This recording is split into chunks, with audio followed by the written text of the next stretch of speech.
মহান আল্লাহ পাকের অশেষ রহমত এই এয়ারলাইন্সটির মাধ্যমে হজ 2024-এর হজ ফ্লাইটের শুভ উদ্বোধন হতে যাচ্ছে।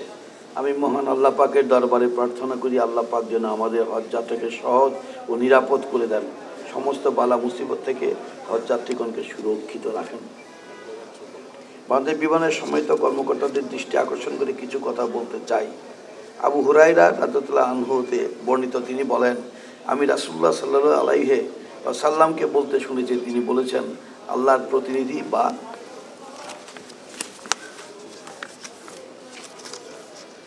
মেহমান হলো তিন ব্যক্তি, একজন গাজী, একজন হাজি ও উমরা পালনকারী। আল্লাহর মেহমানদেরকে সেবা প্রদানের ক্ষেত্রে আমাদের সর্বোচ্চ আন্তরিকতা অবশ্যই থাকতে হবে। আমাদের হজযাত্রীদের অনেকেই আছে যারা জীবনে প্রথমবার বিমানে চড়ছেন, তাদেরকে সর্বোত্তমভাবে সাহায্য করতে হবে। তাদেরকে সংশ্লিষ্ট সিটটি দেখিয়ে দেওয়া, সিট বেল্ট বাঁধা ও খোলার ক্ষেত্রে সহায়তা করতে হবে। প্রক্ষালন কক্ষ ব্যবহারের ক্ষেত্রেও অনেককেই সহায়তা দিতে হবে।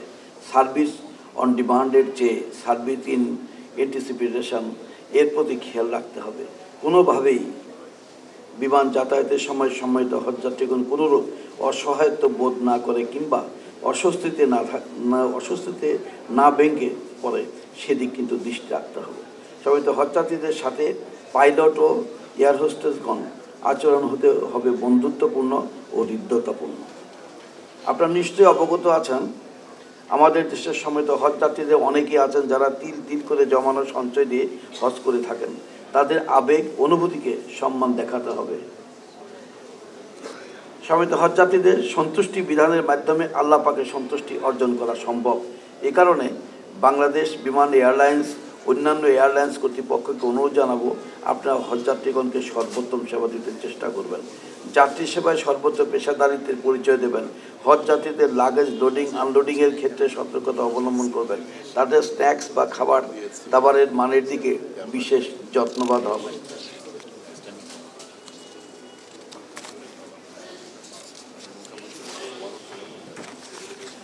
হজযাত্রীদের জার্নিটা যাতে আরামদায়ক হয়, কোনোভাবে যেন সম্মানিত হজযাত্রীগণ কষ্ট না পান, সেদিকে বিশেষ দৃষ্টি রাখবেন।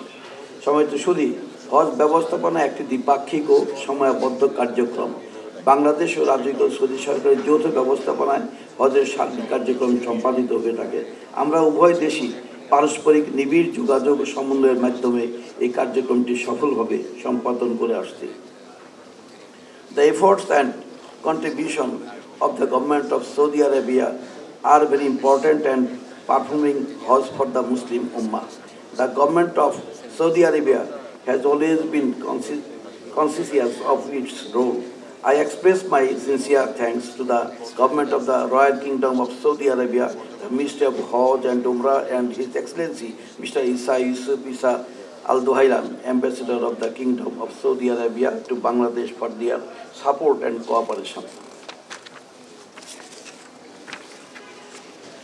সম্মানিত হজযাত্রীবৃন্দ, হজের সাথে সংশ্লিষ্ট প্রতিটি সংস্থাই তাদের সর্বোচ্চ সেবাটা দিতে বদ্ধপরিকর। আল্লাহ পাকের রহমতে কোথাও কোনো সমস্যা হবে না।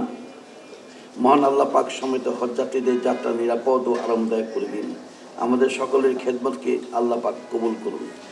দায়িত্ব প্রত্যেকের প্রতি আমাদের দায়িত্ব হবে, যার যার আঙ্কিকে সে আমরা সেই দায়িত্ব সুন্দর সুষ্ঠুভাবে পালন করব। আল্লাহ পাক সেই দায়িত্ব সুন্দর সুষ্ঠুভাবে পালন করার তৌফিক দান করুন এবং সবার দায়িত্বের মধ্য দিয়ে এই হজ সম্পূর্ণ হোক, সুন্দরভাবে সফল হোক, সার্থক হোক এবং আগামী দিনে এই হজ যাত্রীরা তাদের যাত্রাটা শুভ হোক এবং কবিলত হজ হিসেবে কবুল করে সুস্থ শরীরে আবার দেশে আসার আল্লাহ পাক তৌফিক দান করুন। এই প্রত্যাশা রেখে সবার সুস্বাস্থ্য দীর্ঘায়ু কামনা করে মনের প্রধানমন্ত্রীর জন্য দোয়া চাই, আল্লাহ যেন ওনাকে সুস্থ রাখেন, নেক হায়াত দান করেন, দেশ ও জাতির জন্য আরও অনেক বেশি কাজ করতে পারেন, বিশেষ করে আমাদের ইসলাম ধর্মের জন্য আরও অনেক বেশি কাজ করতে পারেন। এই প্রত্যাশা রেখে আপনাদের সবাইকে অভিনন্দন জানিয়ে, শুভেচ্ছা জানিয়ে আমি আমার কথা এখানে শেষ করছি এবং এই হজ ফ্লাইটের শুভ উদ্বোধন ঘোষণা করছি। সবাইকে ধন্যবাদ।